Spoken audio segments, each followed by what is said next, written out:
Welcome to the Vault Excel. You're now listening to Crime Vault. Chris Watts. What was Nichol Kessinger's role in the family massacre?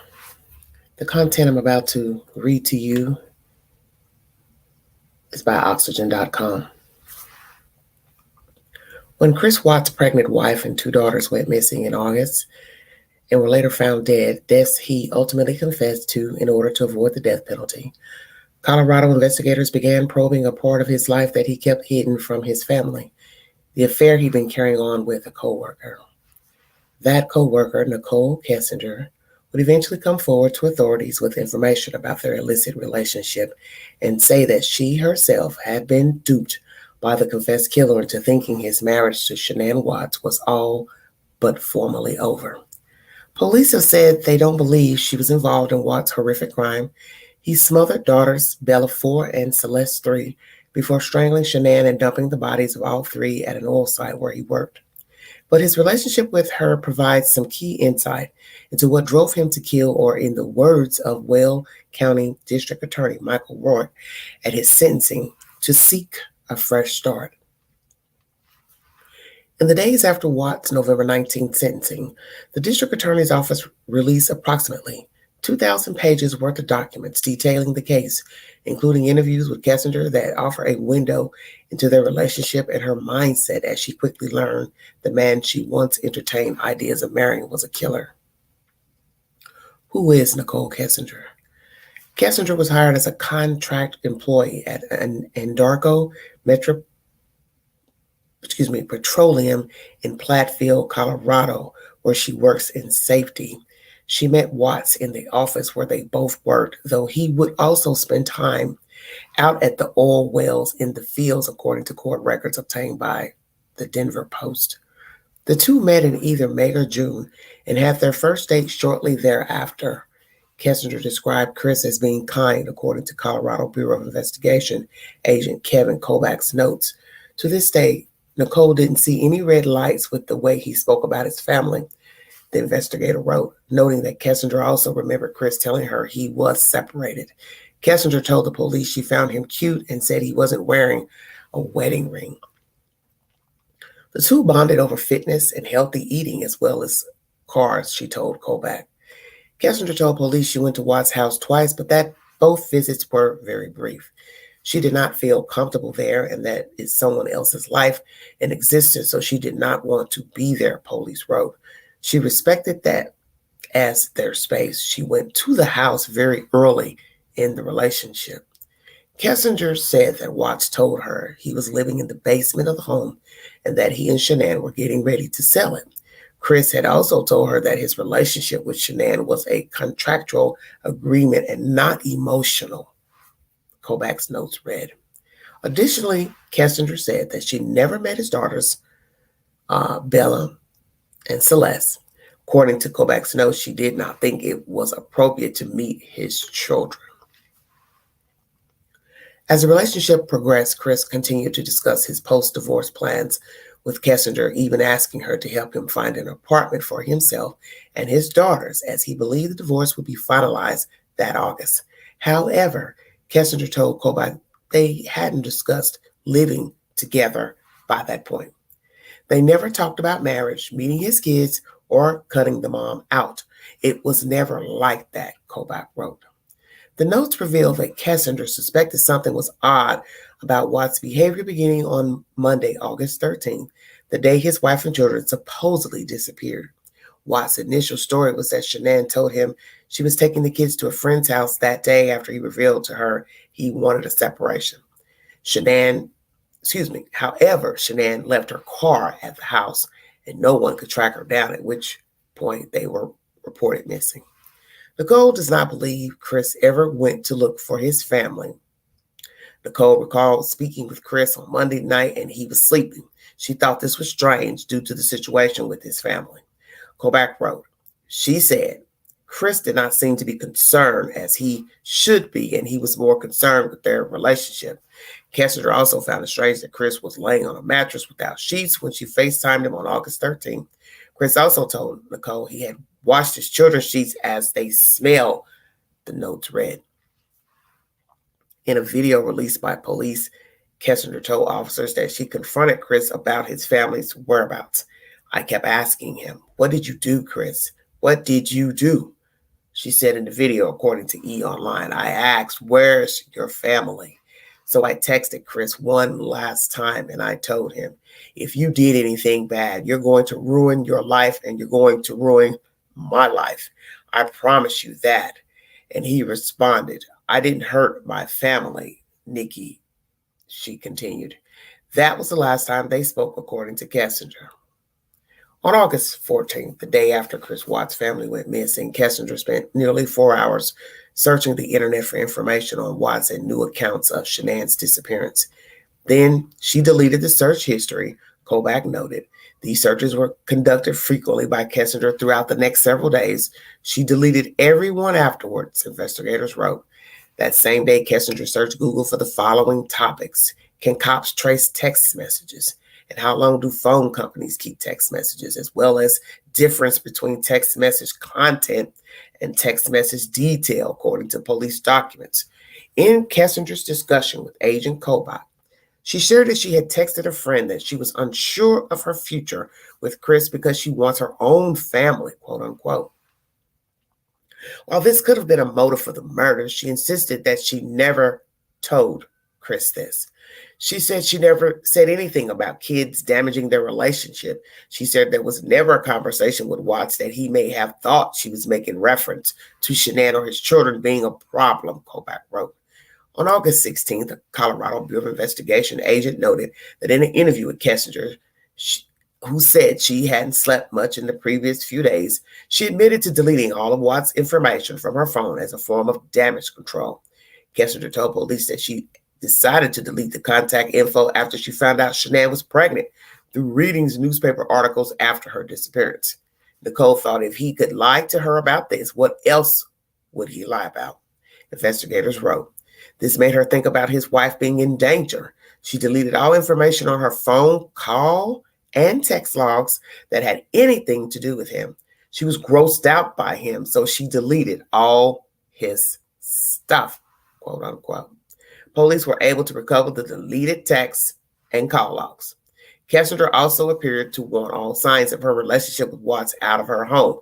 She gave investigators articles of clothing as well as birthday card he gave her. In July, Watts transferred assorted images of Kessinger, some semi-nude, into the secret calculator application, police noted. Certain images were taken by Watts as evidenced by his reflection in a mirror in the background. Others appeared more innocent, such as a smiling photo of Watts and Kessinger went to an establishment at the Rooftop Tavern in Morse in Colorado, and assorted images of their trip to the Great Sand Dunes. Back in July, weeks before the family went missing, Kessinger searched Google for a man I'm having an affair with, says he will leave his wife. Then in early August, she spent over 2 hours searching Google for wedding dresses. She also searched Google on topics related to marrying your mistress on August 8th, according to police.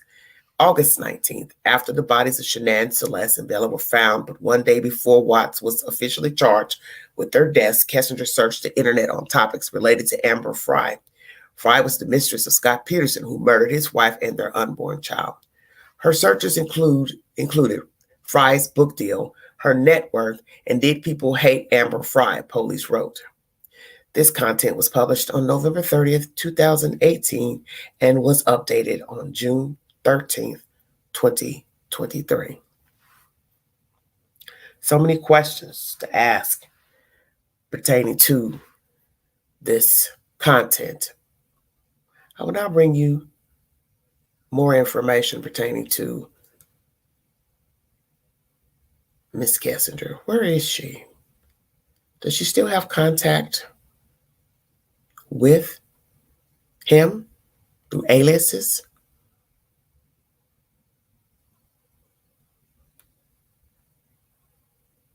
Some say she's in a witness protection program, which means you would go underground, not having any contact with your previous friends, associates.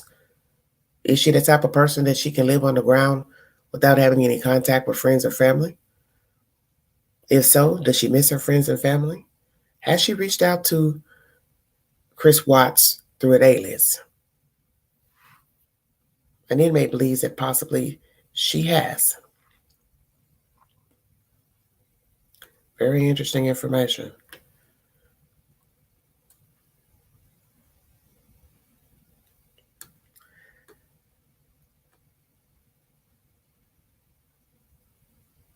Let's see about her life afterwards.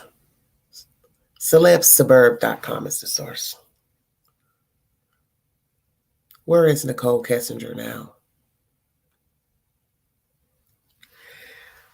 Nichol Kessinger is an ordinary American lady who came into the limelight as the girlfriend of the notorious murderer Chris Watts. Her then boyfriend was found guilty of killing his pregnant wife and two other daughters in August of 2018. But before Watts pleaded guilty, the infamous criminal claimed that his partner Nichol was also involved in the family crime. Very interesting. Well, the story is quite horrifying and can bring chills down the spine. A lot of people want to know the truth behind the murder, whether or not Kessinger was involved in the case. Also, know what did Nichol do before meeting her partner? Where's Chris' mistress today? Here are a lot of hidden facts and mysteries about Nichol Kessinger, so explore all the answers to these questions surrounding Chris's mistress in the following article. Kessinger is the ex-girlfriend of Chris Watts. She was born in 1988 in Colorado, now 34 years of age. There is not much information available about her childhood, but her father's name is Dwayne Kessinger. He is an electrical engineer.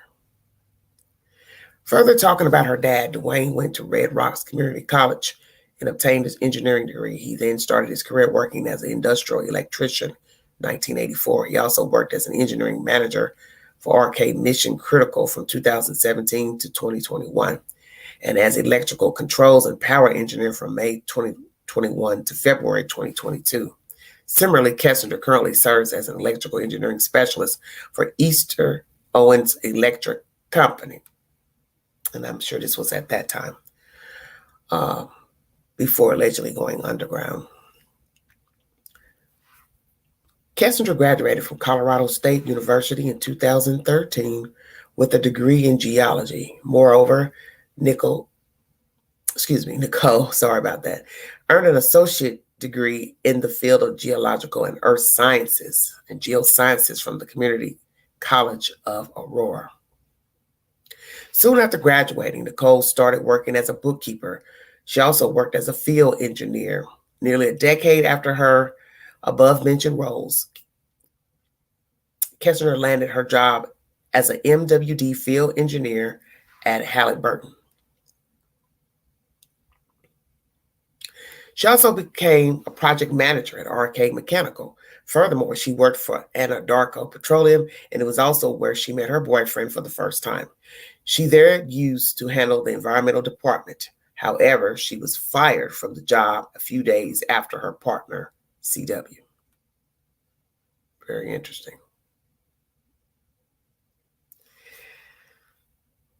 When did Nichol Kessinger meet Chris Watts?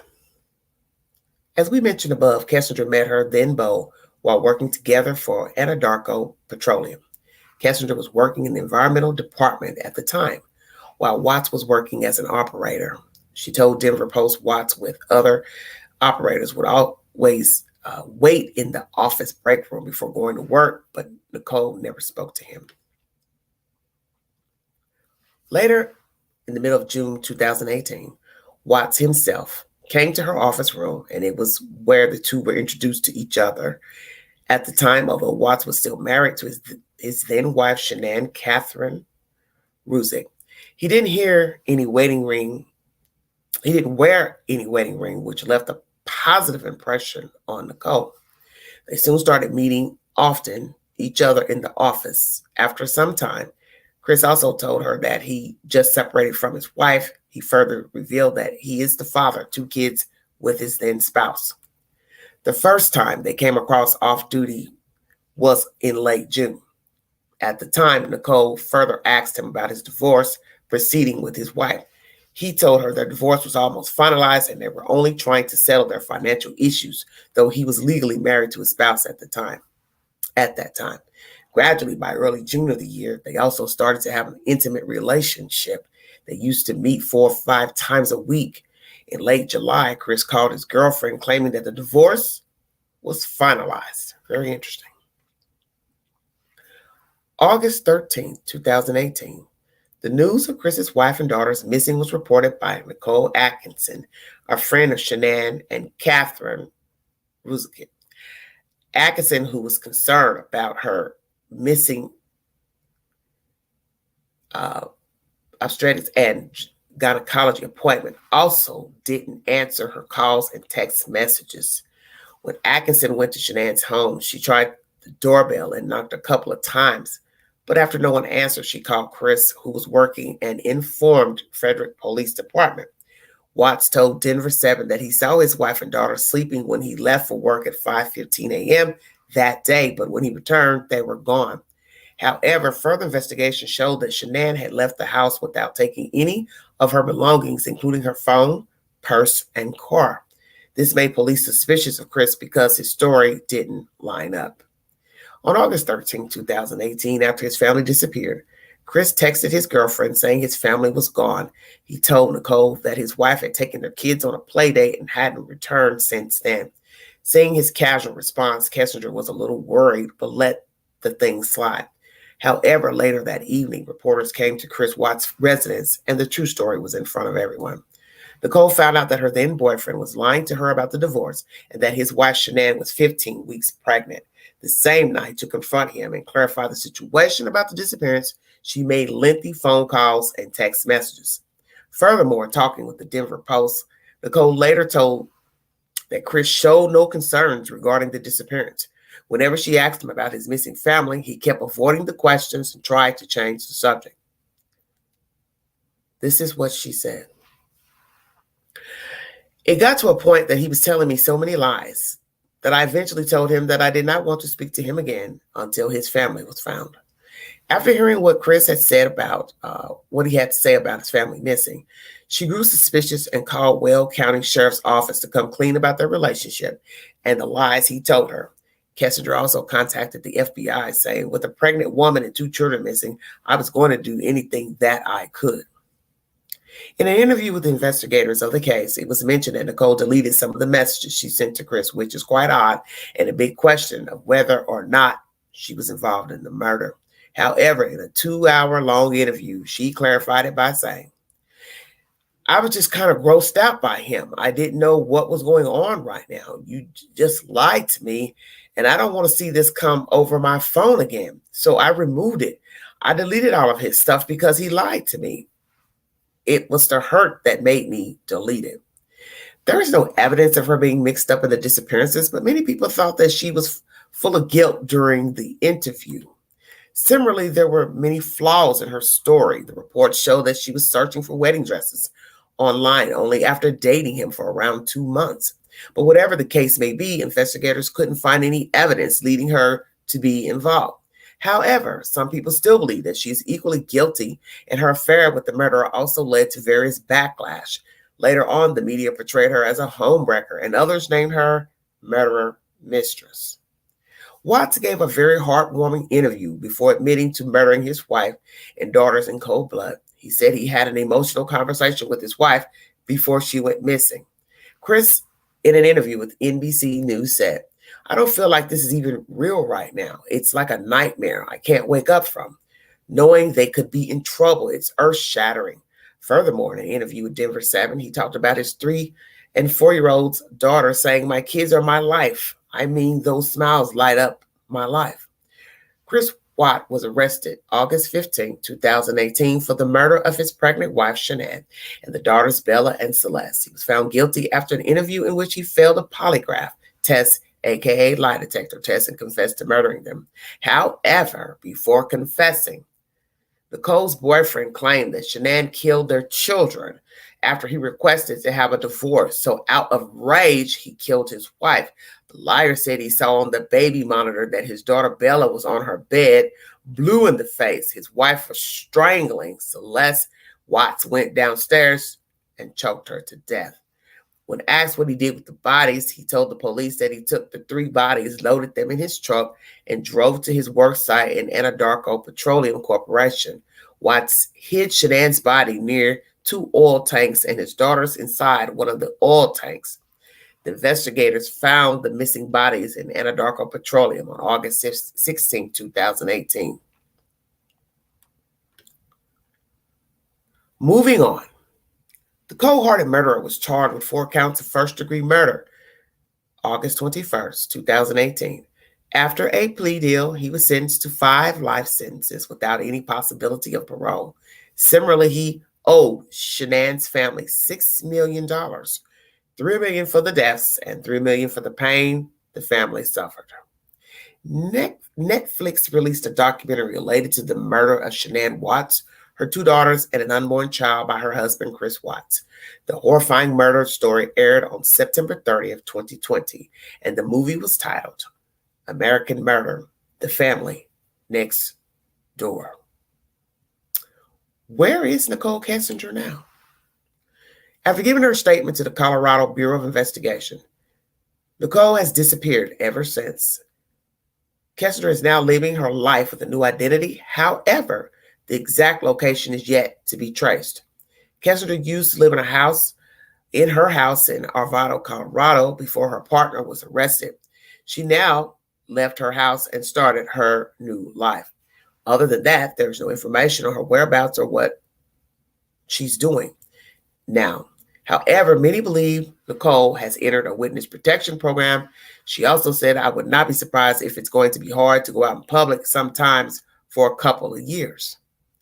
Amidst the news of Chris killing his pregnant wife and children, which was never any suspicion to Nichol before it occurred, Kessinger wrote a last text to her partner, which read, "If you did something bad, you're going to ruin your life. And if you did something bad, you're going to ruin my life. I promise you that." Very interesting statement. I promise you that, and you're going to ruin my life. This is kind of odd to me. Anyway, Watts replied, "I didn't hurt my family, Nikki." Even after Chris went to jail at Dodge Correctional Institution in Wisconsin, Kessinger wrote Chris that she wanted to clear some things up. Ever since her partner Chris was arrested, Nichol is now living her new life with a new name. Nothing bad could happen to Nikki even after her partner Watts killed his pregnant wife and their children. Before all of it happened, she used to work as a bookkeeper and a field engineer.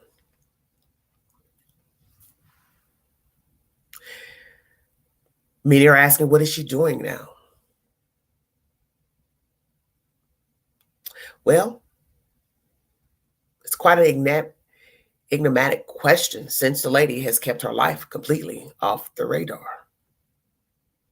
I guess it would be. Celebsuburb.com is the source. Where is she? I'm going to backtrack just a little bit, but there's so much to go over. This is content number 2.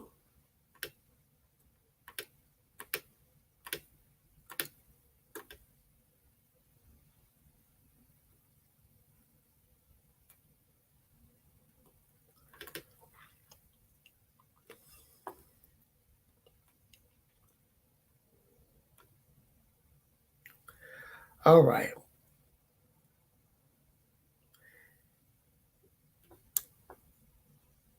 Just a second. I'm going to go up on some of these things that was said about the relationship.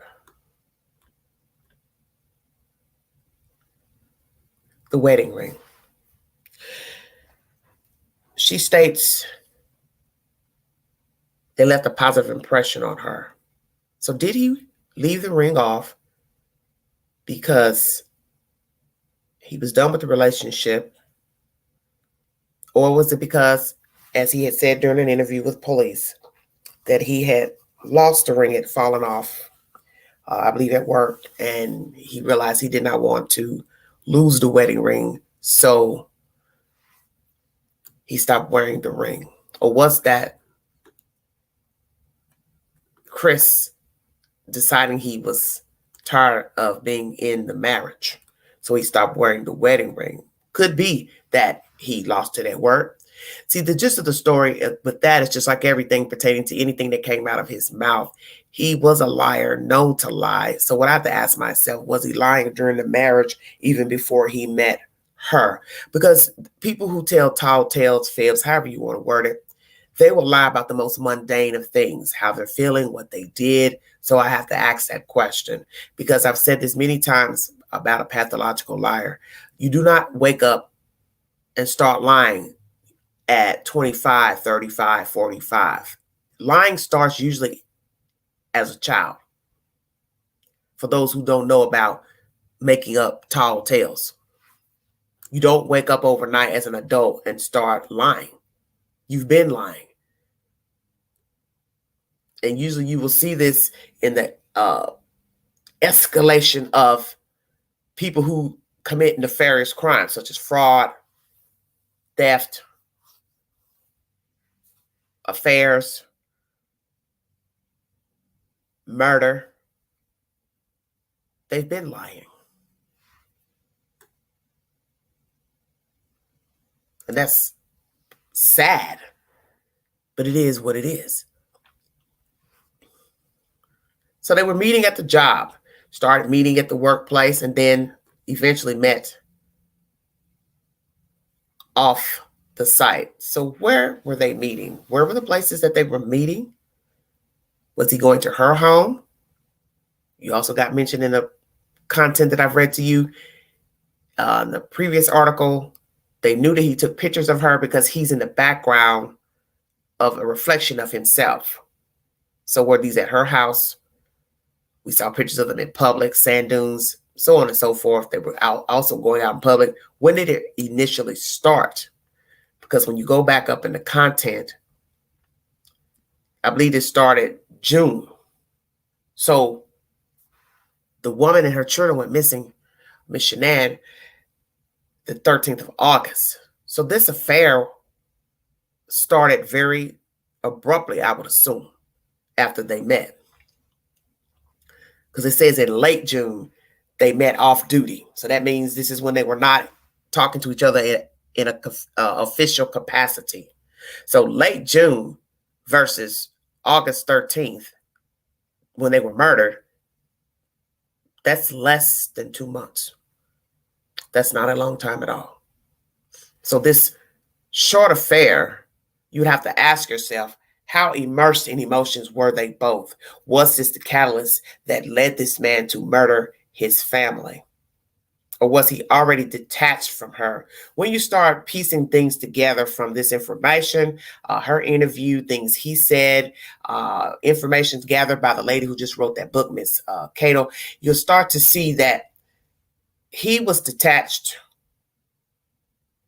I believe, way before Nichol came into the picture. Because as I said, a liar does not come to fruition overnight. So when you start with the ring, that's something she first noticed. You have to ask yourself, was it because of work, or he was already detached from the wife and didn't want to wear the ring? Now you have to ask, did he wear the ring once he got home? Did he keep the ring in his locker, in the glove box in his car, or just left it at the house? Was he wearing his ring even when he was at home with his family? So that means you'd have to go back and look at previous videos before this crime to see if he actually had his wedding ring on. Now, they start meeting one another. And at some point, he tells her he's separated from his wife and that he also has 2 children. Okay. Gradually, this meeting of talking to one another, which would have been July, early July, they started to become intimate with one another. One moment, please.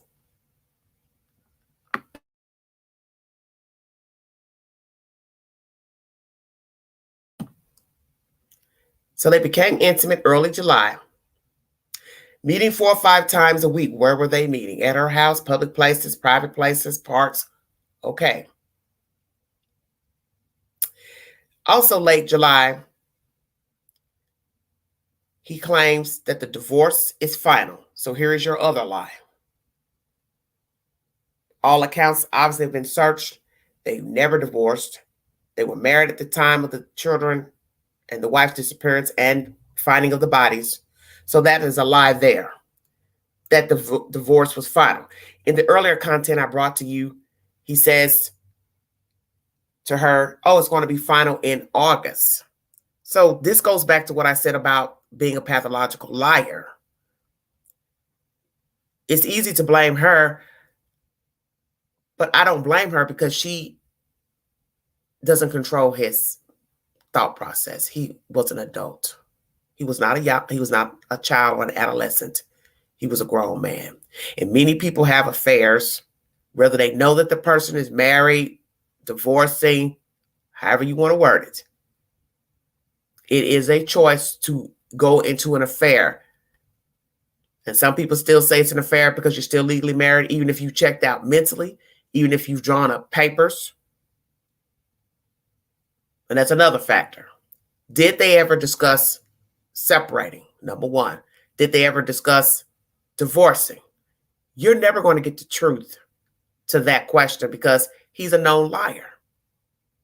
When you start chopping up all the pieces to this diabolical puzzle, there's so many things that he has said to law enforcement, to this young lady, that don't add up. And they don't add up because they're not the truth. I've always said when it comes to murder, no one is exempt. As the happy face killer's daughter said, I wouldn't doubt that my father would have killed me if I became a threat. Exactly. This man lied to his father during interrogation because he knew his foot was in the trap, and he was caught because of the CCTV footage by the neighbor. This is very pivotal to this downfall of Chris Watts. Once he saw his own self backing the truck up, there was nowhere else for him to go. So he has to now spin a web according to the information. And this is what people do during interrogation until they decide to fold or continue the lie. I've got to now explain what I was doing in the video. So naturally, he begins to explain interrogation, what he was doing. But he knew he was caught. And he can't logically explain why his wife is never coming out of the house with the children. No one's coming into the house. No one's honking a horn. No one is walking about near the house. No doors are breached. No windows are breached. So that only leaves him. The fact that he says he saw them last at the house. He had a conversation about their relationship and separating. See, you don't know what was said. You really don't even know how long the children were actually deceased, if they died in that house or died when he put them in the truck or died when they got to the oil location. You don't know because, as I said, you're dealing with someone who has lied. So therefore, when you try to piece together the story, you can really only go on who was last with the lady, who was last with the children, and then the CCTV footage from the neighbor's house and the actual confession of where the bodies were found. That's really all you have. Between that slot is just text messaging. He said and she said. And as far as Nichole's demeanor during interrogation, she's all over the place. 1 minute she's been to the house, 1 minute she hasn't been to the house. That's expected when a person also realizes these people are going to find out things about me that I really don't want them to know. And as I've said to someone recently, if they thought she was involved, let me address that. I would hope that they would do due diligence to bring up charges. But we also know that the first person that confesses to any type of nefarious deeds, involvement, brings a version, they usually get the deal, the plea deal. So that means they don't get arrested, they don't get charged. But Law officials have said they found nothing in her conversations to allude to the fact that she had any knowledge of a crime being committed, to be committed, or her being involved. So that's why it doesn't matter that she erased her text messages, her Google searches. Doesn't matter. They have the conversations also from Mr. Watts' phone, data, iPad, so on and so forth. So any engagement that he had with her, secret files, apps, they found all that information. And they're going to see her responses and questions, commentary to Mr. Watts. So it doesn't even matter that they ever got her phone. They had his data. They're going to see their conversations. And they're going to see what he said to her, how she responded. And if they don't see anything in there where he is saying anything about tiring of these people, wanting to hurt these people, what do you think about this, that, or the other, me harming them, this and that. If it's not there, it's not there. And we have learned with so many people who have committed similar crimes, you got to prove somebody knew that you were going to hurt somebody, conspired with you, was at the scene of the crime, or aided in any way thereafter. You never heard that she got a plea deal or was brought up in this investigation as a suspect, co-conspirator. So as I said, I would hope that they did due diligence in investigating. And as I've always said, his text messages would give you an inkling if indeed Ms. Kessinger had any involvement in the crime, whether they ever got her phone, retrieved her phone. And as you've learned, they've gone through her phone and they didn't see anything nefarious to show that she had any dealings with him as far as killing his family, aiding him in killing his family, conspiring. So I'm going to lean on she didn't have any involvement.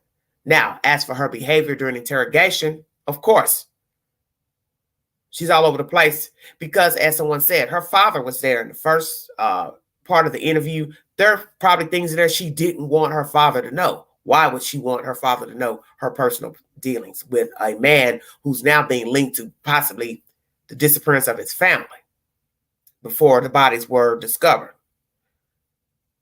I find it shocking that she would even take her father with her to the interrogation process.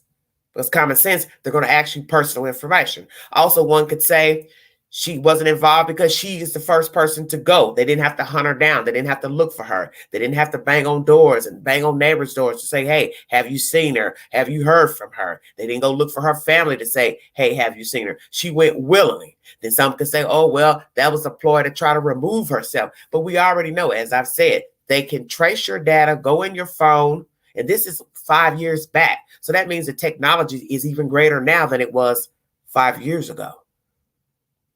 They can go in and see what you've been saying.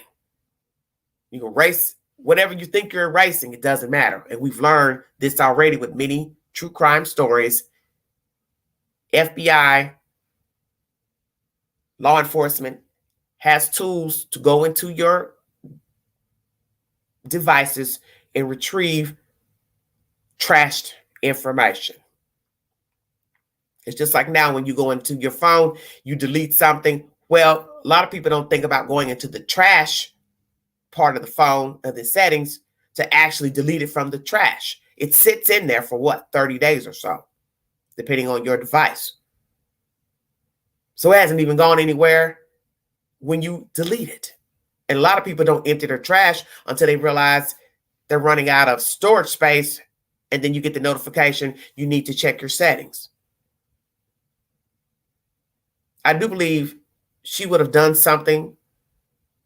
Something would have alluded that she had some involvement. And we've learned with people who don't think, which with Chris Watts, he never thought. He never thought about the CCTV footage. He never thought about being seen in public, which was crazy. Credit card charges, the wife got the notification. Many of you know about that. Naturally, she can look at the itemized list of what he purchased and say to herself, okay, who's drinking this? Who's drinking this if there's only one person eating? What did he tell her? Did he tell her he was the only one dying? Did she ever ask him, were you having an affair? If she asked, what did he say? I would see him denying it because he is a liar. I believe Chris Watts checked out a long time ago. When he checked out, I do not know. But he checked out way before he met this lady here. And I believe that. You have the friend who's more concerned about the safety of her friend Shanann. Her name also Nichol. How interesting is that? Two Nichols in this storyline that brought this story to fruition. One would say, well, isn't that interesting? This woman's hounding him to get there, banging on doors, sending the police. He had really nothing to say, because that would look suspicious if he was to say something out of the way to the friend, like, why are you here? Why are you so concerned? This is my wife, blah, blah, blah, my kids. I got it under control. She went to see a friend. But she ain't answering. She's supposed to went to a doctor's appointment and blah, blah, blah. And then he could still say, well, I don't know. She's grown. But the friend obviously knew better. And, Chris, you left the car behind. So you see, he didn't plan this well. So then that's been the ultimate question. When did he plan it? It has been speculated months in advance. And I think some only say that because he met this woman. But as I have said before, pertaining to a diabolical mind, no one really knew Chris Watts, this mild-mannered person who was non-combative, went along with the flow, didn't rock the boat. You hear this in his conversations with law enforcement. He wasn't the type to express himself. So even if he felt a certain type of way towards his wife, towards their commentary, their relationship, finances, whatever, he wasn't the type to say how he felt. So imagine a person who behaves this way, they're going to let things build up. And this is usually what creates a monster. That's why it's told you should always speak your mind to people. You don't have to curse. You don't have to show out. You don't have to lash out. You don't have to become violent with them, but you can give your opinion. Hey, I don't like this. Hey, I don't agree with that. That was the downfall of this relationship. He never spoke his mind. It's obvious they had problems long before he met this lady. He would have killed anyway. That's my personal opinion. I don't believe in that blaming someone, a relationship. He did what he wanted to do. He decided to lose weight. He did that for himself. He kept talking to this lady at the job. They decided to meet off campus. That was a choice. Nobody put a gun to his head. The lies he told to her about his family being separated. Who just makes that up in their first meeting with a complete stranger? You don't know, or you don't even know where the conversation is going to go. She could have easily asked somebody at the job, do you know him? Do you know anything about him? Somebody could have said, oh, yeah, he's married. He's got 2 kids. You see what I'm saying? So what was the point? But he goes ahead and he volunteers. Yes, I'm married. Yes, I got 2 kids. Yeah, we're separating off the grid. That leads me to believe he was already detached. Or one could say, well, he fancied this girl. They kept talking. He just decided to go ahead and tell her the truth, but then do a little fibbing and say, oh, yeah, by the way, we're getting a divorce. But then that doesn't make any sense, because still, why would you lie about getting a divorce just in conversating with somebody from your job? Even if you saw her coming and going and you were attracted to her, he became attracted, let's say. Still, it would make no sense to me to start lying in conversation that we're separating, we're getting divorced, I'm sleeping in the basement. Was that true? Was he sleeping in the basement? See, you'll never know, because he's a liar. As I said, all these little lies lead me to believe he was this way long before he met her. Because it's just illogical to think a person just starts lying just from meeting a person in a break room or office at their job. You don't know where it's going to go. One, you're married. You don't know this person. Even if you're looking at them and you're saying, oh, she's pretty, he's handsome. Why would you want to start just making up stuff to them in conversation? Now, that's not to say people haven't done it, because obviously he's done this. He did lie. He gave a little bit of the truth, but he also lied. He was never separating. There's never been any formal papers to show that they separated legally by paperwork or any papers filed on either part to divorce the other one. And I would think it's very odd for a person to just make this up as soon as they meet somebody and they hadn't even started, meeting each other away from the job. You would start making up stuff about being getting a divorce. He also lied and said they were divorced. So this is, I believe, when they started talking to one another. So why lie that you're getting that you're already divorced? First you separated, now you're divorced when we already know they have not. This is very strange to me.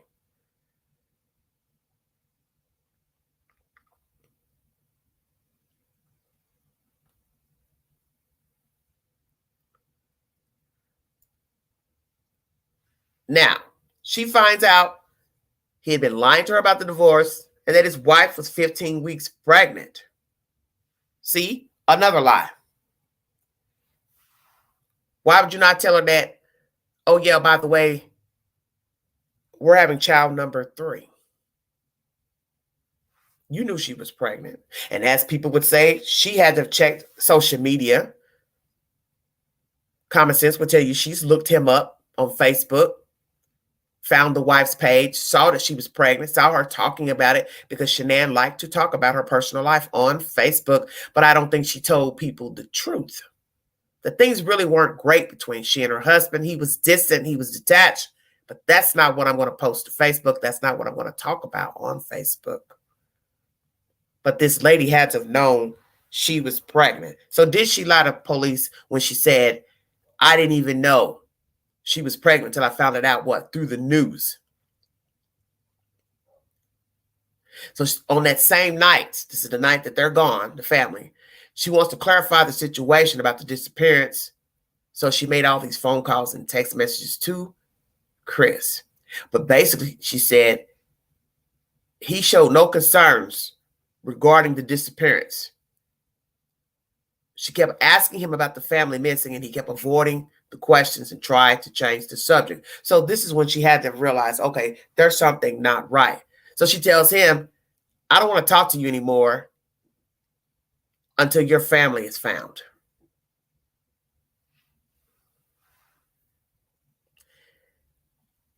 Him avoiding her questions leads her to go to the authorities, and then the rest is history.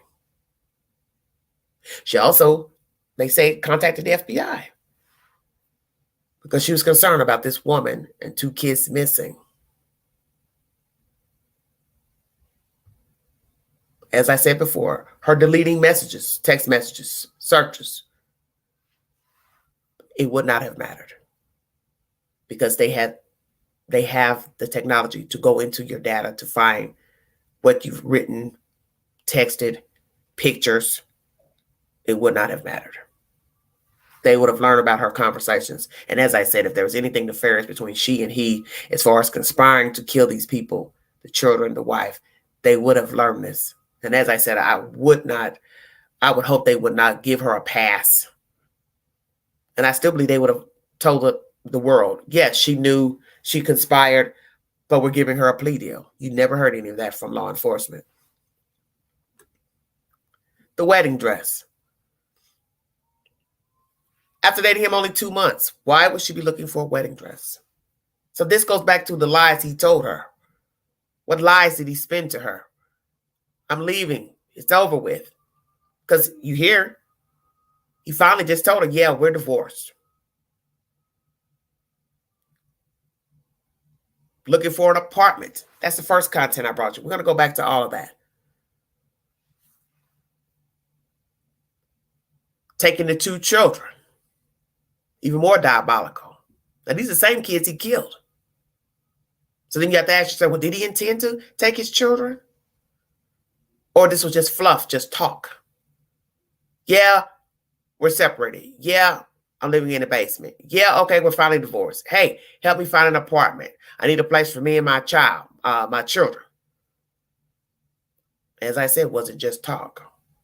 But as I said, this is the same person that lied to his own father, that the wife killed the kids, so he turned on her out of anger and killed her and then disposed of their bodies. But many people and law enforcement do not believe this woman murdered her children. And naturally, her family were disgusted in the fact that this being spread to the public, that she would kill her children. And as law enforcement has said, who's coming in killing their children when they've been on a trip out of town, tired, wee hour morning? She probably would have been too tired to do anything, even hold a conversation with her own husband. Then you have to ask that question. Were they still having relations? This woman and her husband. Because he probably told Nichol, we're not even having sex. And I think we can use deduction that he did because he told her that he was sleeping in the basement. Is that the truth or not? As I said, you'll probably never get the truth from him because he lied initially in the beginning. And you don't have any proof that this woman killed her children. The fact that she was implicated, Miss Nichol, what did he say exactly? Her role in being involved in him murdering. Because now that's a different version. First, it was your wife strangled the children. You killed her in retaliation. Then you jump over and say, oh yeah, Nichol had something to do with it too. So it can't be both. So this is why I tell people to always pay attention to the information. Because somewhere in the lies and the fib telling lies the truth. And the truth is always at the beginning of the story. The beginning is the interrogation room, where he first was being talked to by law enforcement about the lie detector test, him being found suspect in his commentary, him failing the test. Naturally, it's not admitted in court, but nonetheless, he still agreed, took it knowing he would fail, as the lady told him. You knew you were going to fail it anyway. He's still lying. No, I don't know anything. No, I don't know anything. Why take it? You're a narcissist, you would take it. Because you think you're going to beat this system. You're going to beat the lies. You're seen on footage, only one going and coming out of your house. Wife coming in but never checking back out. Children never checking back out. Didn't care about being seen in public with this woman. Bringing her to the house, that made no sense. Then you have to ask her that. Why would you go to the house? You didn't care about being seen. He didn't care about anybody seeing neighbors. CCTV footage, that's another thing. You didn't care even about a neighbor asking, who's that lady? Blah, blah, blah. You talk to these people. This guy, he's helping the police bring you down. He's acting funny. He's acting strange. He's all over the place. He's wobbling. He's swaying. Because obviously he knew you.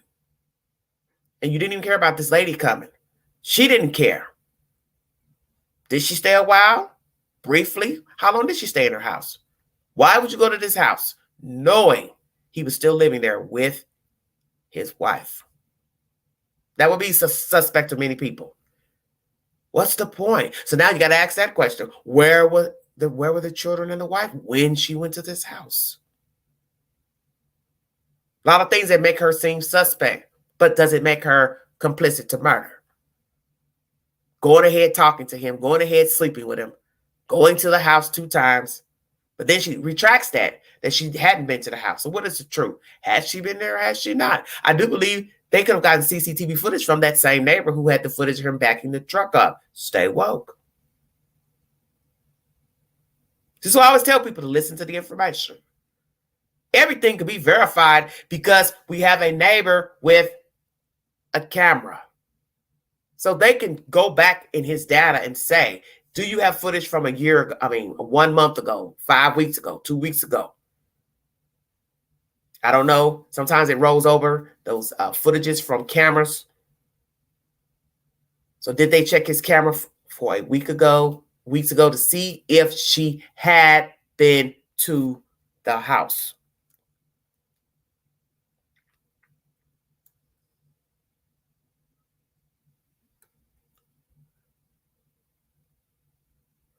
Okay.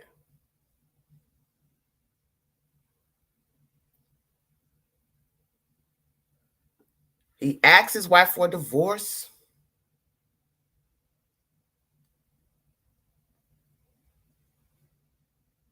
And she killed the kids. And then he killed her allegedly. Also say he witnessed it. Saw on the baby monitor. It's crazy. Daughter on the bed, Bella. Blue. His wife was strangling Celeste. So he went downstairs and choked her to death. Very elaborate. Then discarded them at the work site, Anadarko Petroleum Corporation. And then the bodies were found August 16, 2018. Makes no sense. But as I said, who's to verify it? The dead can't speak. All you have is a half-baked version from a man who is a known liar. And as I said, 9 times out of 10, he was lying long before he met Nichol. And I think you learned that with the Netflix documentary, because it was very scary and eerie watching all of her commentary through text messages. I got very creeped out watching that documentary years ago because it outlines personal details of how a person is feeling. And those are private moments that now air to the world, how she was feeling and how she was talking to her husband. She had no privacy. She's dead now, and all her business is out on Front Street. She's trying to reach this man. And you can see in the text messages, he's never nasty. He's not calling her names. He's not flipping out. But what I did find interesting, I heard recently from the neighbor during that interrogation of the police going to the house and talking to him and showing all this body cam from the police, that they had argued and loudly out in public on their property. So the quietness of Chris Watts started to seep out at some point. He no longer could control himself. So this quiet, mild-mannered person has now started to speak up for himself. So what were they arguing about to where the neighbors could hear, or that neighbor could hear? It's very interesting information. Very interesting information. Correspondence while he's been incarcerated. Littlethings.com is the source. Have these two corresponded with one another? And then I will go back to my original content that I played in the beginning to go over all of what was said by Mr. Watts to Nichol Kessinger. This was uploaded the first of the year, January 17, 2023. You're entitled to your opinion of the information. If you believe that the content I'm reading to you is the truth by a former inmate or inmate that was locked up with Mr. Watts. 5 life sentences he is serving, plus 48 years in prison, without the possibility of parole for the deaths of his wife, Shanann, Bella, Celeste, and unborn child, Nichol. While no one knows for certain what drove Watts to take his family's lives on summer night 2018, many suspect that the affair he was having had something to do with it. That summer, Watts had become involved with Nichol Kessinger. The two reportedly never spoke again after Watts' confession, with Kessinger even changing her name and moving out of Colorado. Is that true? I do not know. Now it seems the two are back in contact. Do not know if this is true as well. Fellow inmate at Dodge Correctional Institution in Waupun, Wisconsin, alleged to the Daily Mail it may have even had something to do with the recent Netflix documentary about the case.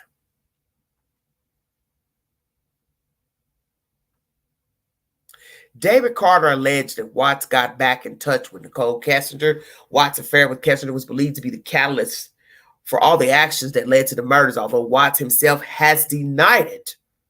So is that the one thing that he told was the truth? It's not about Nichol.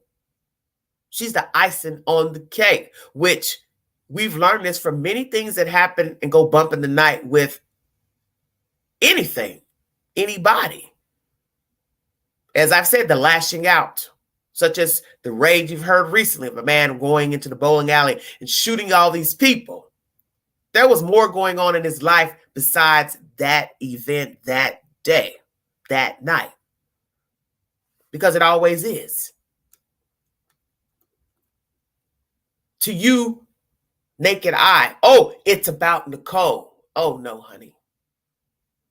It was way deeper than Miss Kessinger. You have to pay attention to the details. The pot had been boiling for some time. Can I tell you if it was year 1 of marriage, year 2? But these people were in debt up to their eyeballs. He was a mild-mannered person. He had a more outgoing, vocal wife. The two were not evenly yoked. They did not mesh. But he wasn't the type to rock the boat. He rode the ride, which many people do, and then they crash and burn. And that is what happened with this relationship. It crashed, it burned, and 4 people paid the price. For a man who could not speak up for himself and who wanted to check out. And he had to have known, you're responsible for these people. And at some point, I believe he did not want to continue the ride with this woman and these kids. He wanted out totally. So him saying to Nichol, I'm going to get an apartment, I'm going to have the girls, that's fluff. Because he knew deep down inside, I've already planned to kill these people. There's no taking the kids anywhere. But I'm going to tell her that. She doesn't know. Because that's the whole point of the story. You don't know people. And you don't know their inner thoughts. And people tell you what they want, as my father always told me. I tell you what I want to tell you. As needed basis. Give you a little here, a little there. And as the Queen has learned personally. They never tell you everything all at once. 6 months, I tell you this. 6 months later, I tell you this. Whole year later, I tell you this. And then you start backtracking and saying, wait. That don't sound right. It's not what you told me 6 months ago. Oh, but you told me a little something 6 months ago. And then you start putting it together yourself. And what you have to tell yourself is this. If you're only giving me bits and pieces every 3 months, 6 months, 12 months, how do I know anything you're saying to me is the truth? Because you don't. Because there's his side, her side, and the truth. And somewhere in the tattletelling lies the truth.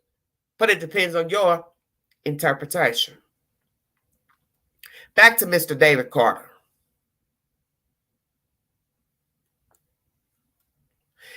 He thinks these two were talking while Chris was incarcerated.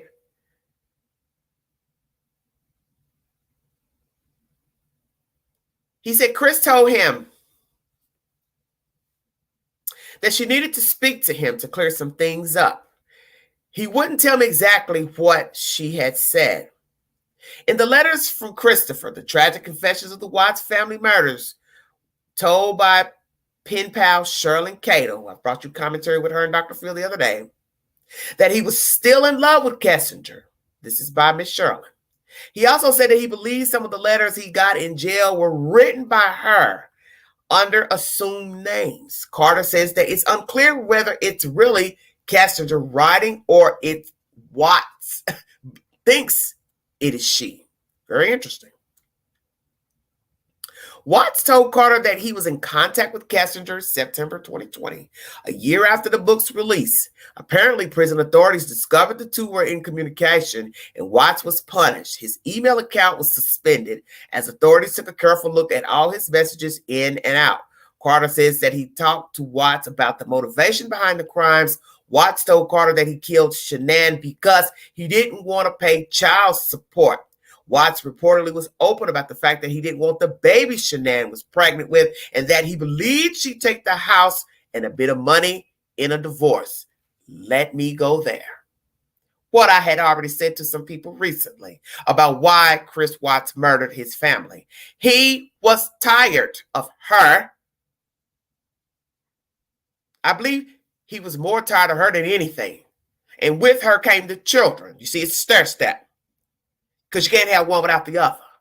It's not like he was just singly married and then they had financial problems. He mentally checked out. He had this extra baggage. 2 children and another one in her tummy. Oh, hell no. I can't deal with the 3. Stay woke, everybody. I can't deal with the 3. Now she's bringing somebody else. Nichol gave him a name. You also have so many videos popping up on YouTube in the queue in the past month pertaining to this diabolical tale. Why he did this, why she did this. She's the reason for the season. No, he was the reason. Because if it was not Nichol, stay woke, it was going to be another Becky, Mary. That's the part of the story that none of you seem to realize. Nichol is just a ship passing in the night, as you see. Voila, gone. He is who he is from birth, from grooming, from however he came to be this monster. Had nothing to do with her. He's been feeling this way. He tells this guy, allegedly, if you want to believe Chris' version to her, and or this guy's version, I didn't kill her because of Nichol. I was tired. I don't want to pay her child support. I don't want this other kid. I've always said that. He checked out. Because as I said, this is stair step. You can't have her without the kids. They're evenly yoked. Those were her babies. She's married to him. It was a package deal. How do I get out of this deal? Because that's what people don't understand. This man is a liar. Half of the stuff you can't believe that he's told. This is probably the only thing he's ever said that I believe is the truth. He didn't want to be obligated. He didn't have to kill those kids. Stay woke. He killed them all because he wanted to get rid of all of them. And as some would say, well, couldn't leave the kids around. How is that going to happen? Well, there have been many people who've killed a spouse and they didn't kill their kids. It depends on your interpretation. My interpretation is that he wanted to be devoid of all these people. Fresh start, new life, unobligated. I don't have to pay child support. I don't have to pay alimony. I don't have to divide up no house. I don't have to divide up no bank account. Because think about it. Even if he had divorced her, he still would be obligated. It's the law. She takes him to court. He made more money than she, perhaps. The law says, okay, you have to pay her alimony. You now got to pay for 3 babies. He was still linked in. He would still have been linked into this woman and these children. He still will be expected to play daddy, pick them up, visits. If I want out of this abyss that I think that I'm in, I don't want to be bothered anymore. I don't want to pick up kids. I don't want the kids staying with me. I don't want custody of them. I don't want to hear you calling me about somebody's got a stuffy nose or I got to pick them up on Saturday or Thursday or whatever. Stay woke. I want out completely. Nichol was just the icing on the cake.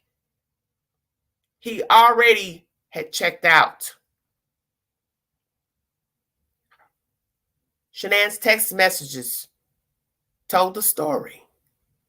She's pleading, out of town, visiting her parents, pleading. He was gone. He's been gone. How long, I do not know. But Chris had been checked out of that marriage. And the fact that a man could lie just after meeting somebody at work, they hadn't even started dating. You're talking about why you don't wear a ring. Oh, I'm separated. Oh, I got 2 kids. You know, little by little, he's throwing salt at the lady.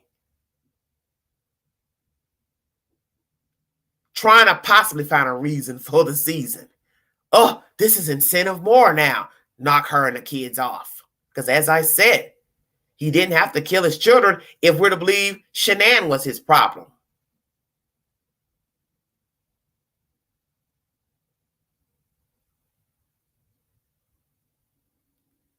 But hey, I'll say she took the kids. But that was a problem, as I said, the CCTV footage. How you going to explain how they got out? No breaching of a door, leaving behind her personal effects, leaving behind the car. He didn't plan this thoroughly. So Carter says he can't buy any of that. That Chris killed his family because of the child support and the divvying up properties and so on and so forth. Why not?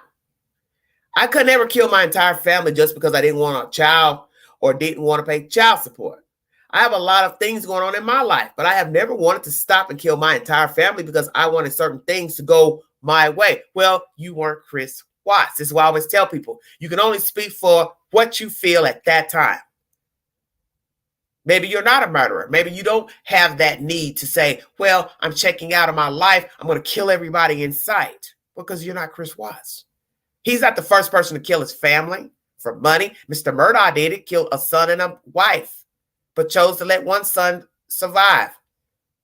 He made that designated choice. And I've always said, if you can kill one, you can kill anybody. Because what's the difference between killing one child versus another child, a husband versus a sister, a brother? As the smiley face daughter said to Dr. Phil, if I became a threat, I believe my father would have killed me. And obviously he had said it to somebody else about killing his child. That's the whole point. How is one better or different than the other?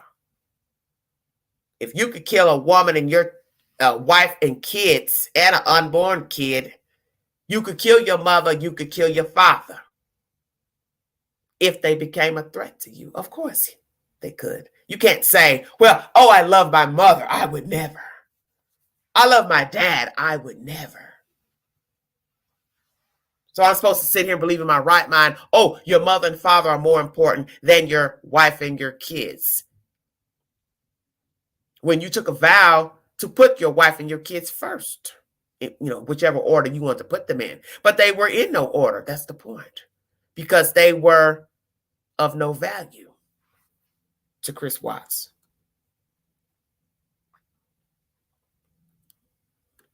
This guy says, I would have gone on my way. Well, you're not paying attention to what Chris was saying to you. I don't want to pay for them. Yeah, I can go my way, but at what cost? And you can't understand that because you don't think like him. He felt like he had a lot to lose and he did not want to be obligated. And I would not get mad at a man or a woman to say, well, I no longer want to be married, or, hey, I don't even want these children anymore. I don't want to be bothered. I want to be a family person. And to some people that will be cruel. They'll say, well, you made the choice. You laid down. You had sex with her. You married her. They're your kids. How can you just want to flake out and walk away? Well, a lot of people do. You've heard the stories of men making children years ago, 50, 60 years ago, and then poof, voila, one day the wife looks up, he's gone. He took a bag of clothes and nobody's ever seen him again. And you've heard these stories at a time when men were supposed to be responsible, the 20s, the 30s, the 50s. And we're now in 2023 where people just do what the hell they want to do. But the point I'm trying to make is when a person decides, I can't do this, I don't want to do this, they can walk out. They didn't kill their family. They just left. Chris decided, I'm going to preserve me, but I'm going to kill my wife and my kids because I no longer want to be obligated. And as I said, I respect you more if you just be truthful. Hey, this isn't for me. I can't be a husband. I can't be a father. But he took it a step further. I can't be these things, and I don't want to pay the piper either after the fact.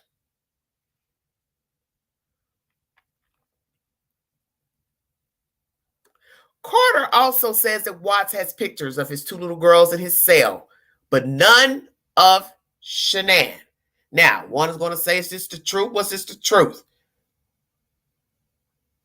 I want you to play along with me for just a second, that this allegation is the truth at this time when this guy had access to Mr. Watts in the prison. And these conversations between the two. He has no pictures of the wife. Bingo card. This goes back to what I have already said in my previous commentary briefly about the Watts massacre. He was tired of Shanann. The children were collateral damage as well. It was a package. I'll just say that. But mainly he was tired of her. And with her came the kids. And when I read this the other day, I said, it makes perfect sense to me. Could he feel bad for killing these kids? Some are going to say, no, hell no. You don't feel nothing. So ask yourself, if this is the truth, why would he only have pictures of the children and no pictures of Shanann when he has claimed after the fact he loved her and loved his kids, but yet no photograph of her, just a picture of the children? One's going to argue, you didn't love either of them because one, you killed them. So what difference does it make that he's got a picture of the children? This could be for fluff. Make people think, oh, he cares about his kids. But then one's going to say, but wait a minute, where's the mother? Where's her picture? Because that's the one he loved the most. I do believe. If this allegation is true, that he only has pictures of the two children, maybe in some sick, and I hate to say this, because I don't believe he cares for anybody, that maybe he does have some tiny bit of remorse for killing the children, but his hate was toward the mother. And then, as I said, the children are they're a part of her. And along with her came the children. But I don't believe he cares for anyone. He doesn't love anyone. I believe he was groomed to be the person that he is. I believe genetics has also played a part into his disposition as a human being. I believe he has a very vocal and dominant mother, which we've heard commentary through text messages and videos from the wife, the late wife, Shanann. We know that they all did not get along for issues, personal issues. He married his mother. And usually people are attracted to people who resemble their parents. Women usually date and marry men similar to their fathers. Abusive fathers, neglectful fathers, tyrants, that's who they're attracted to. Doesn't mean they really want that type of person, but they gravitated to them for some reason. They hold on to them, stay with them for whatever reason. I think in time, he realized he was in over his head with her attitude or disposition, his disposition,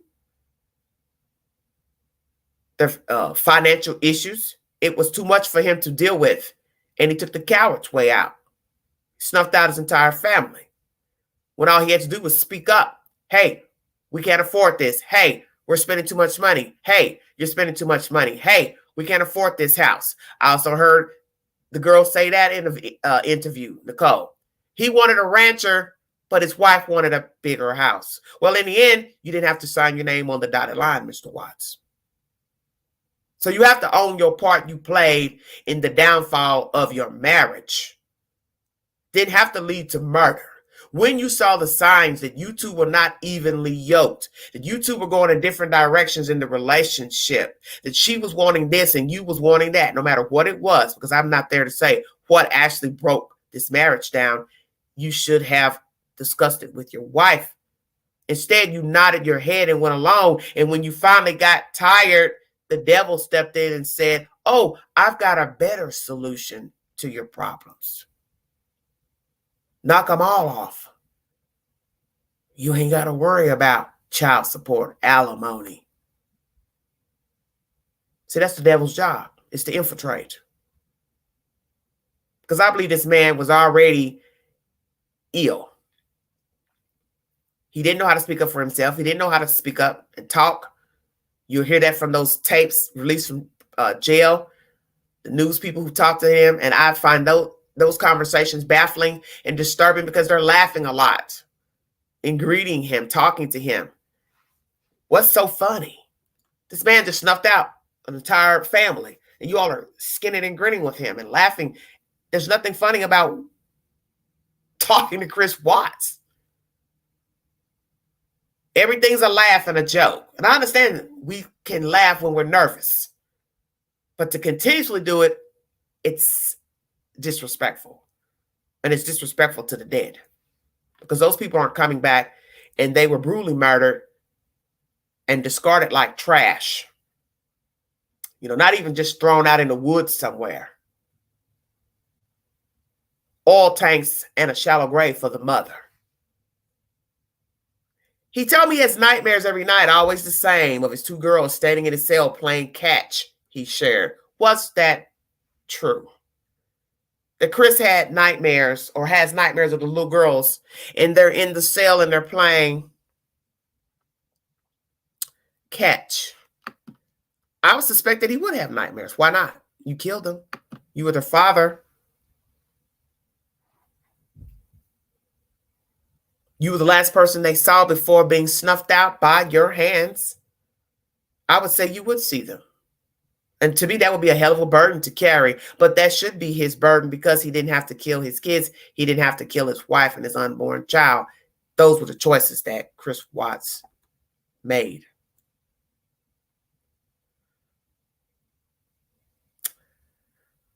Here's some information I had never heard before. Watts shares a cell with another child murderer, Marcus M.J. Johnson. Johnson was sentenced to 40 years in 2015 after killing his girlfriend's 3-year-old son. He put the little boy in scalding hot water after the boy had a bathroom accident. Their cell is about 6 feet by 8 feet, so it's not very big for two people, Carter noted. The two were in the cell across from Carter's own. So Carter, his cell was across from Mr. Watts.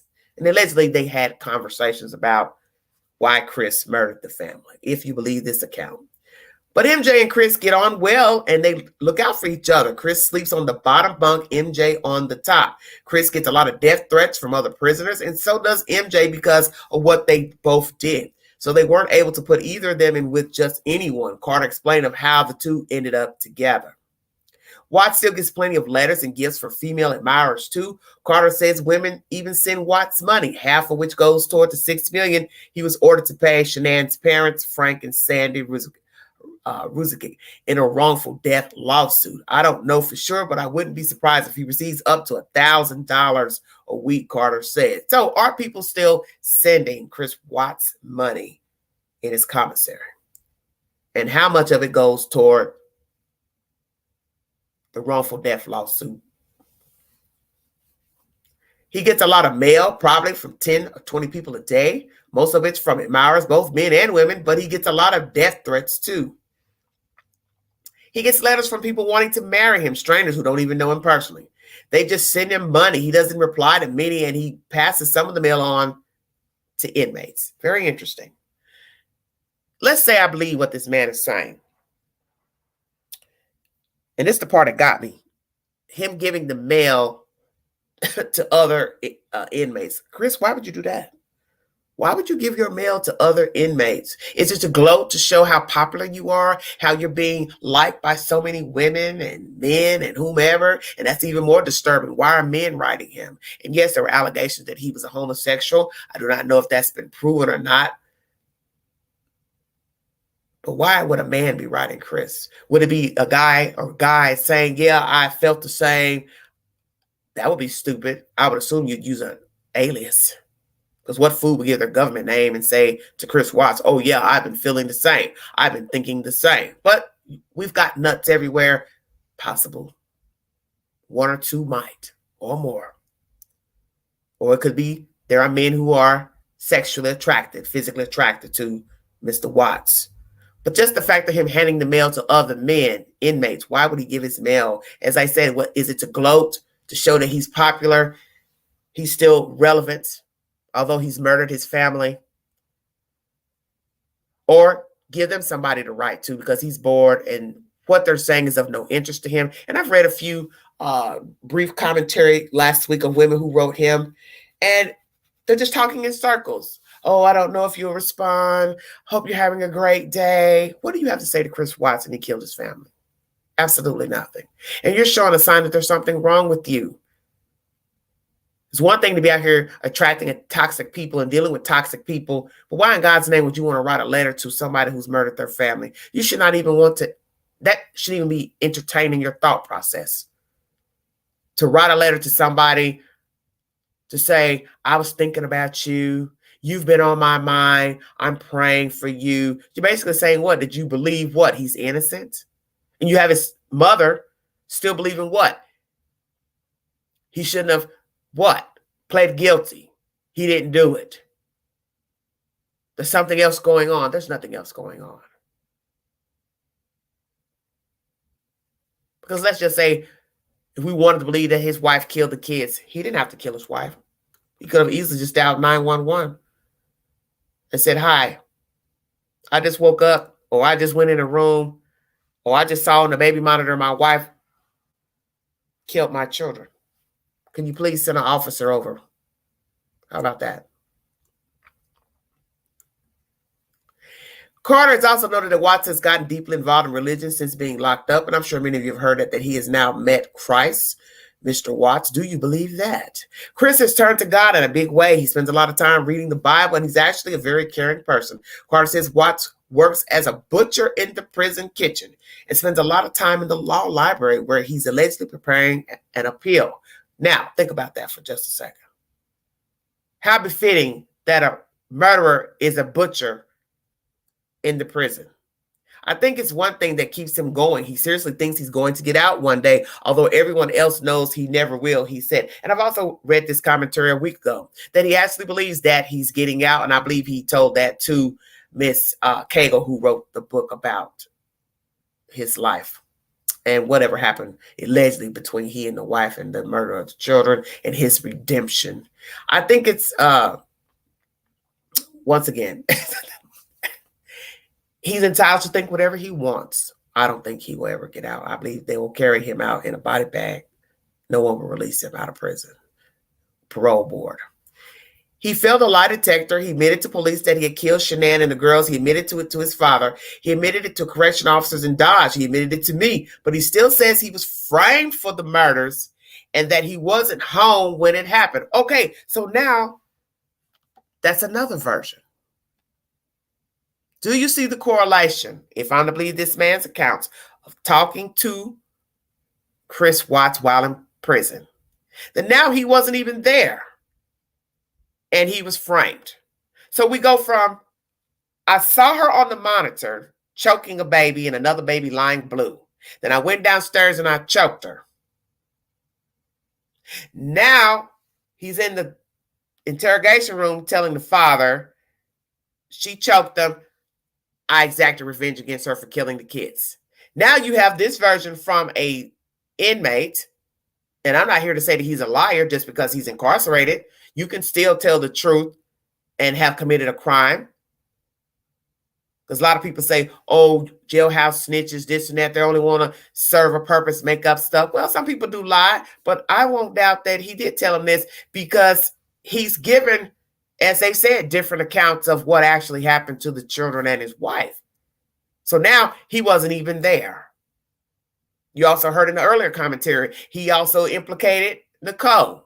But I didn't hear exactly what it was, her role in the murders of his children and his wife. And some of you probably believe she knew about it. But as I said, that means you're saying that law enforcement gave her a pass. And I just refuse to believe they would willingly give her a pass in the plotting of the deaths of these people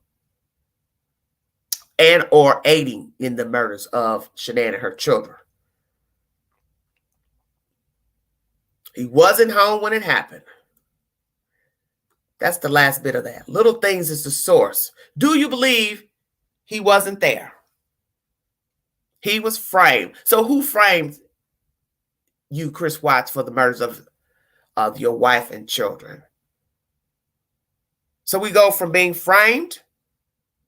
You tell this to an inmate in prison. You did it because you didn't want to pay child support. See how he just lied on himself and contradicted himself? If we're to believe this, Mr. Carter. First, you did it because you didn't want to pay child support, alimony, bills, blah, blah, blah. Then it was, I'm framed. I wasn't even there. So which is it?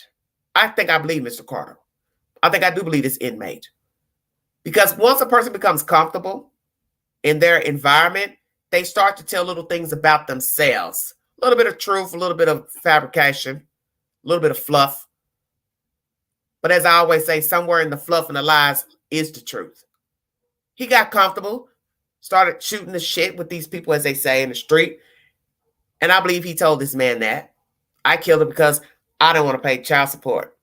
I don't want to pay any bills. I don't want to divvy up properties. I believe that. I honestly believe that. But then in the same breath, he'll tell the man, oh, I wasn't there. I was framed. Nichol did it. She was there. Well, which is it? Oh, my wife killed the kids.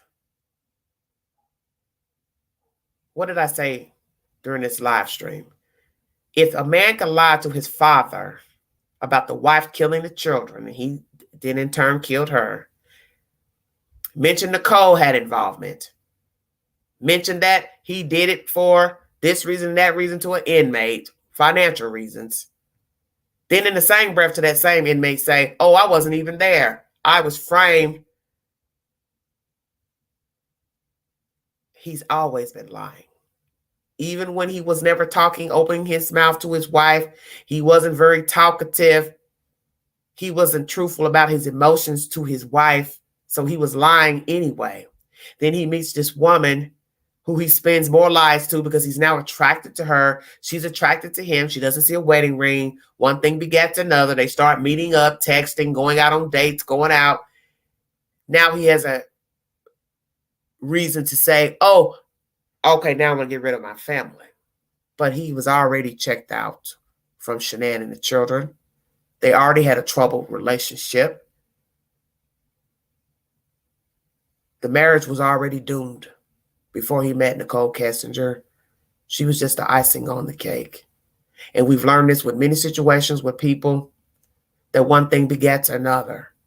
That it's easy for the devil to infiltrate when things are already awry. He will send people on your path, in your path, to distract you. And that's what Nichol was, a distraction.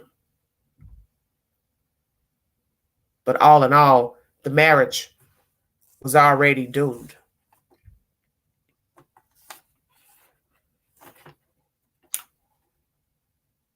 No wedding ring when he first met Nichol Kessinger.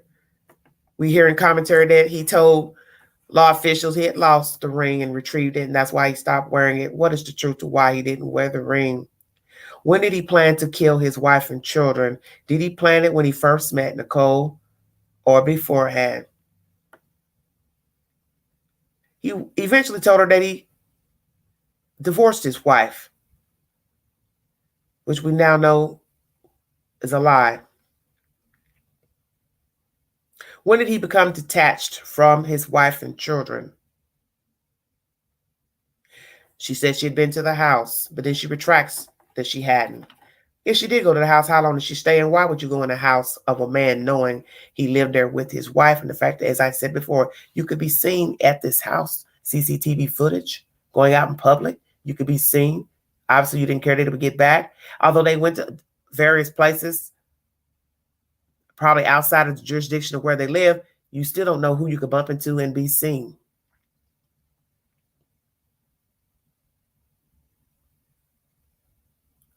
She mentioned that she had respect for their space, but that's not respectful going to that house, Miss Kessinger.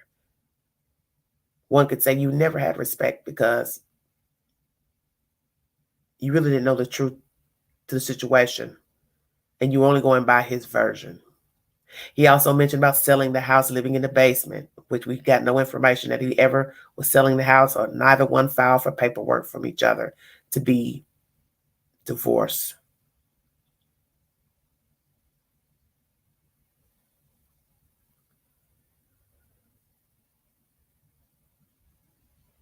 Where was the family if indeed she ever went to the house? The 2 times. But as I said, she retracted that. She never met his children. Is that true? He also told her he wanted to find an apartment and take his children with him. So was that just fluff to keep her holding on? Her searches for wedding dresses early on, did she have plans to be with this man? What did he tell her? What lies did he tell her besides him being separated? And then they divorced, which we know that never happened. Why would she be searching for wedding dresses early on? Did she want to spend her life with this man that she barely knew?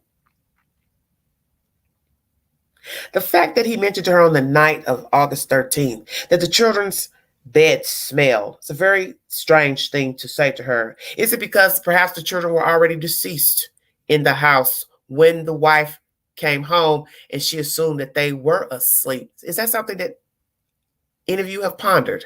Because I thought about that. Why would he tell her the children's sheets were taken off the bed? Because if she didn't see the sheets, why would you even bring it up? Is it because he knows he killed them and he removed the sheets off the bed and stupidly brought this up in conversation for some sick reason? She noticed that he was on his bed without his sheets. So maybe she asked him, why are you sleeping on the bed without sheets? And maybe he said, oh, I was doing the laundry. You know, the kids, their bed sheets smell. Was it just a ruse because she opened up the conversation about him lying on the bed without sheets? And she found that strange, which a lot of people sleep on their beds without sheets, depending on if it's laundry day or just a day they didn't decide to put the sheets on the bed. Her deleted texts, Google searches. She said she did all this because she was done with him. She was tired of the lies after she found out his family were missing, and she didn't want any parts of him. Or was it she was trying to avoid any personal information detected by law enforcement? You're entitled to your opinion pertaining to her assertion of that. She said she was trying to have damage control. But as I said, how? When they have access to retrieve your messages and texts and Google searches. She was grossed out by him. Is that true? She told a friend she wanted her own family, but she never spoke ill about Shanann or his children, basically, I guess, being a threat to her of any way. And as I said, police would have found that information out.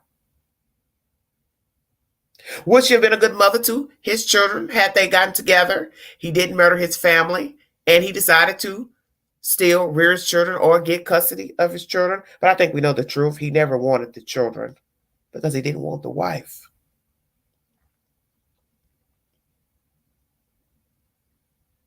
They didn't have any discussions about the children, her having a life with him and the kids. Why not? Too soon? Or did he avoid that conversation as well? As I said before, law enforcement realized he took photographs of Nichol Kessinger because he is in the reflection of the said photographs. So one would assume he took those pictures either at his house or her house. So when he would meet with her, would he go to her home? How many times? They said 4 or 5 times a week. So then you have to ask yourself, if he was meeting her 4 or 5 times a week, where was his wife and children at the time? Because I don't believe that this woman traveled a lot daily, because somebody would have to get the children up, get them ready for school or daycare. And he worked early in the mornings. So there's no way I believe this woman was gone, because somebody would have to rear the children, take care of the children. So that means he would have to see this woman when he got home. So would he come straight home from work? Would he lie to his wife and say, I had to work over, and at this time he's seeing Miss Kessinger?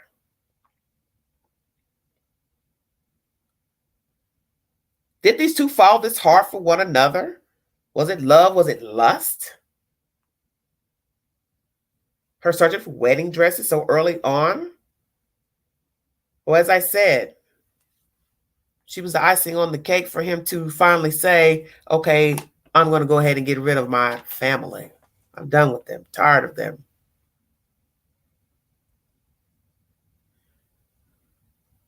Early on, conversating with her at the job, work office, told her eventually he was separated. Then eventually he ended up telling her he had children. Why not just say all that when you first meet a person? You're friends, you're being friendly, cordial at work. What's the big deal? You're married. Oh, yeah, hey, my name's Bob. I got a wife, got 2 kids. What about you? You married? You understand what I'm saying? Or did he decide to start giving her a little salt, a little bit at a time, because he was attracted to her?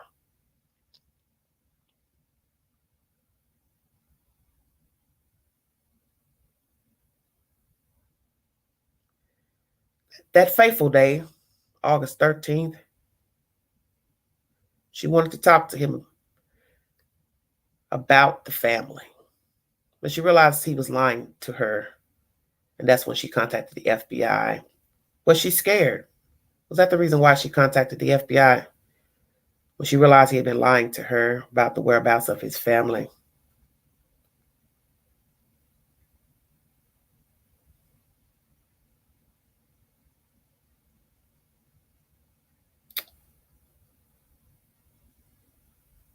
What was the truth? What is the truth? As I've said before, when you are dealing with a pathological liar, you're not going to get the whole truth. You're going to get bits and pieces of a story. Because I feel if a person cares about you, he or she is going to tell you everything you need to know all at once. They don't need to tell you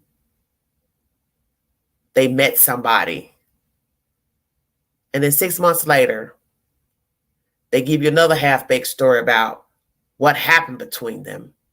And then 6 more months from then, they tell you something else jumped off from that. Do you understand what I'm saying?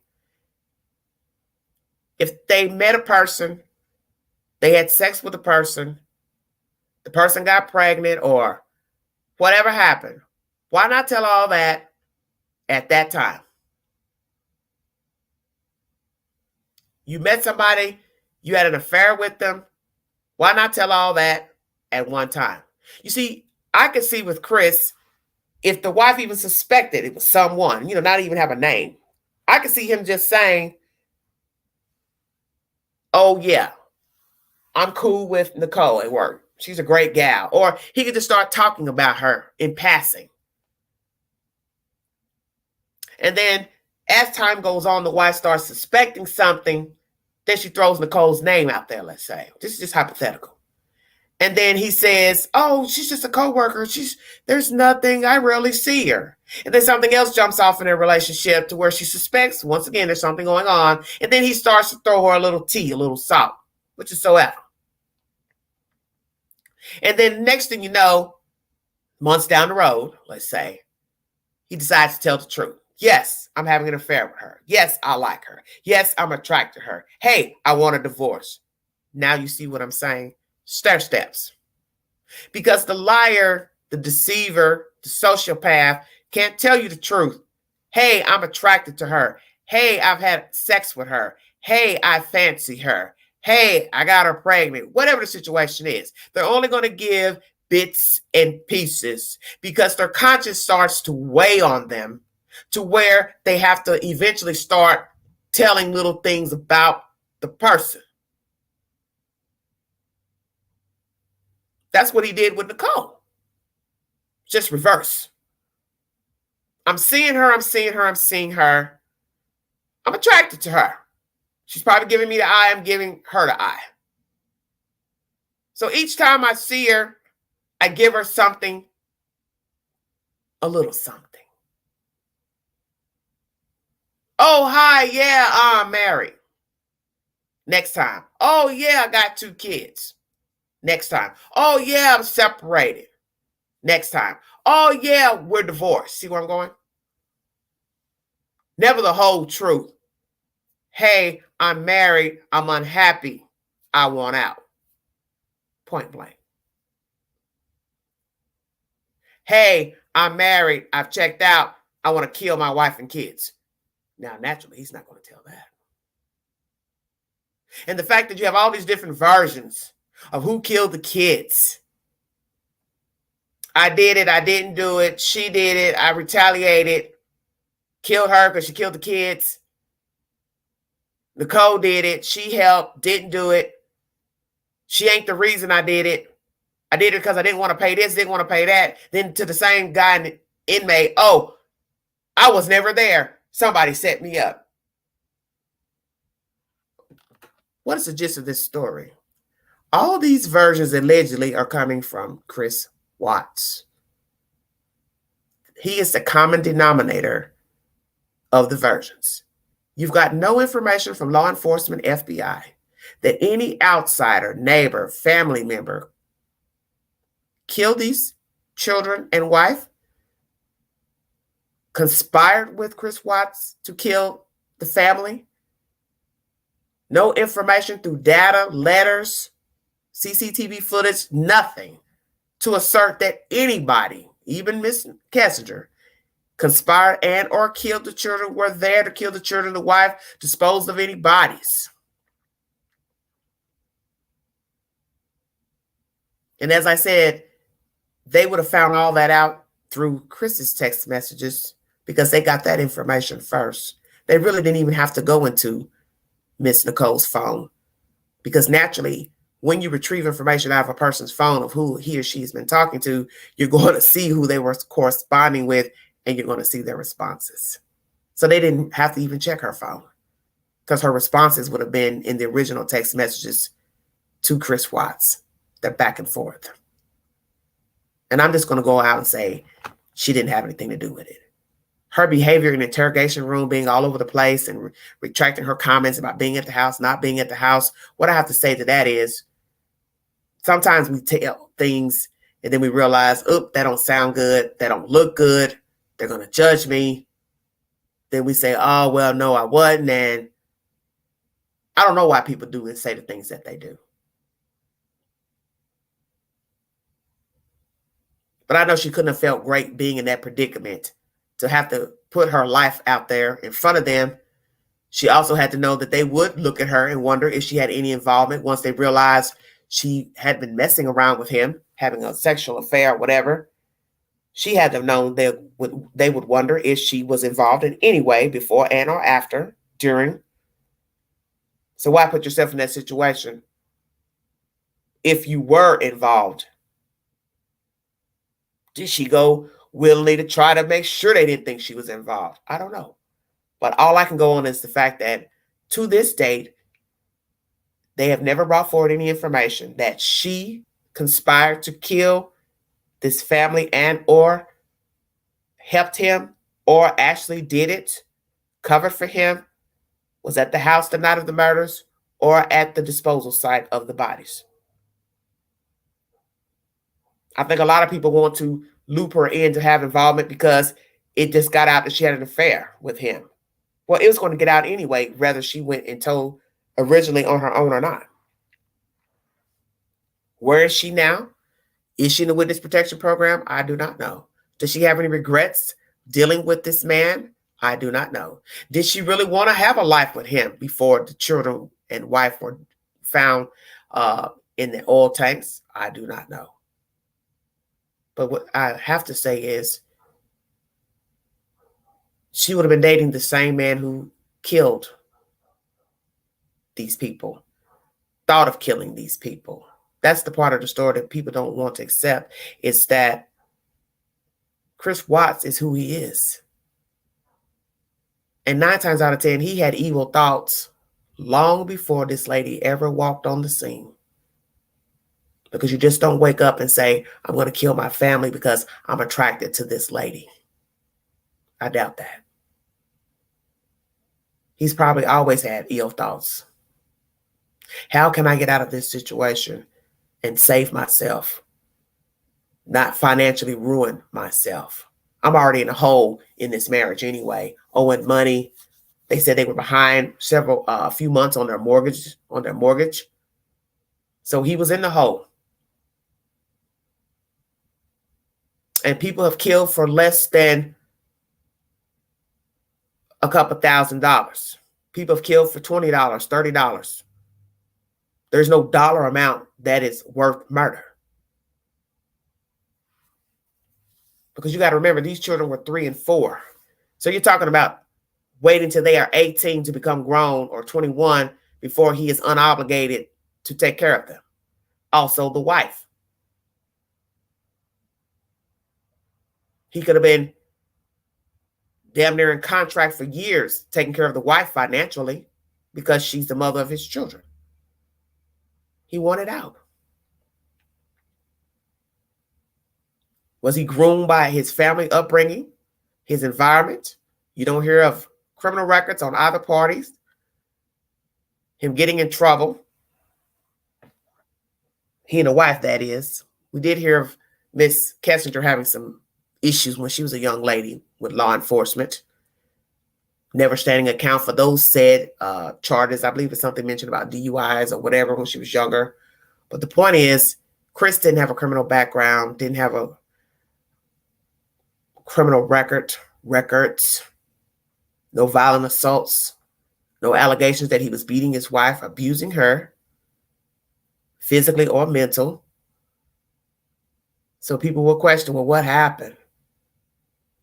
But what I don't do is blame somebody who got involved with a person and say, oh, they're the reason that they killed their family. No one should be able to drive you to kill your family. It's already been proven that they had a lot of debt. And he knew this. And he also knew divorcing her, it would be coupled with more debt. Because now we've got to decide how we're going to pay the debt separately. Stay woke.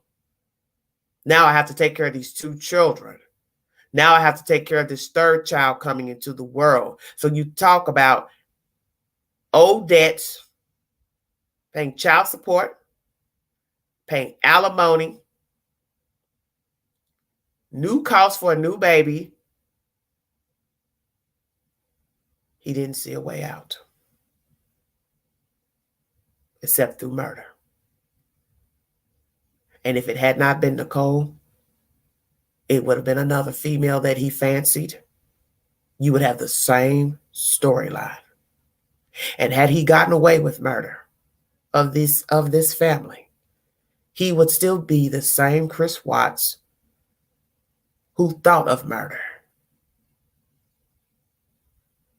He would have done the same to Nichol.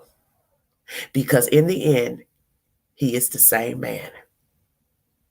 She would have expectations. He would have expectations. And when things did not go his way, murder would be the first thing he would think of. Because that is the point of this story. If you can think of murder once, twice, 3 times, 4 times, you can think of it again. And Nichol would not be exempt. That's the gist of the story.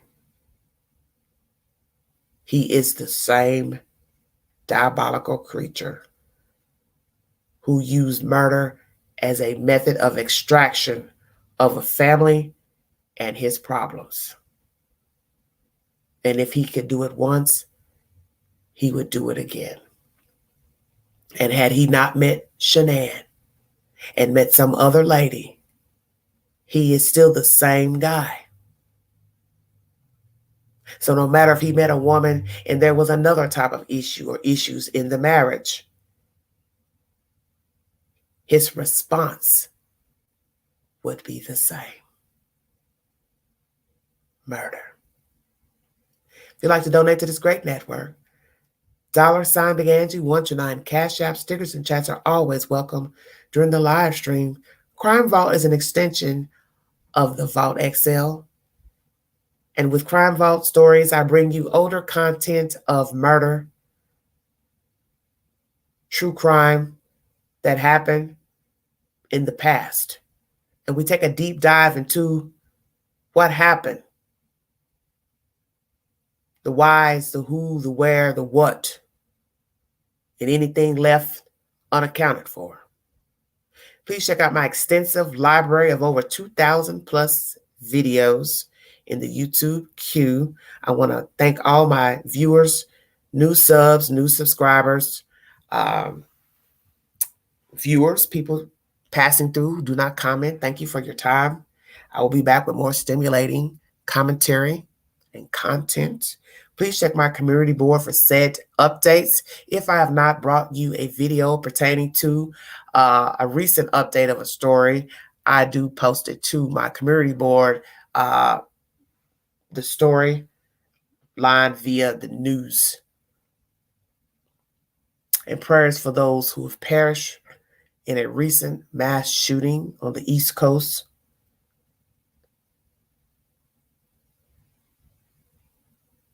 Very tragic. And all these stories are eerily similar to some degree. There is no one thing that sets these people off. It's a combination of many things. And then this one day they decide to exact revenge against the world. And you see this in a lot of stories. And that's what a lot of you need to understand about murder. It's not the one thing that you think it is. It's a combination of many things that led the person to kill their family, to kill students and children and staff in a schoolhouse, college, a bowling alley, a bar, a lounge. It's a combination of a jacked up situation in a person's mind, things not going their way, revenge, bitterness, a tainted spirit. Thank you for joining me. You have been listening to The Vault XL.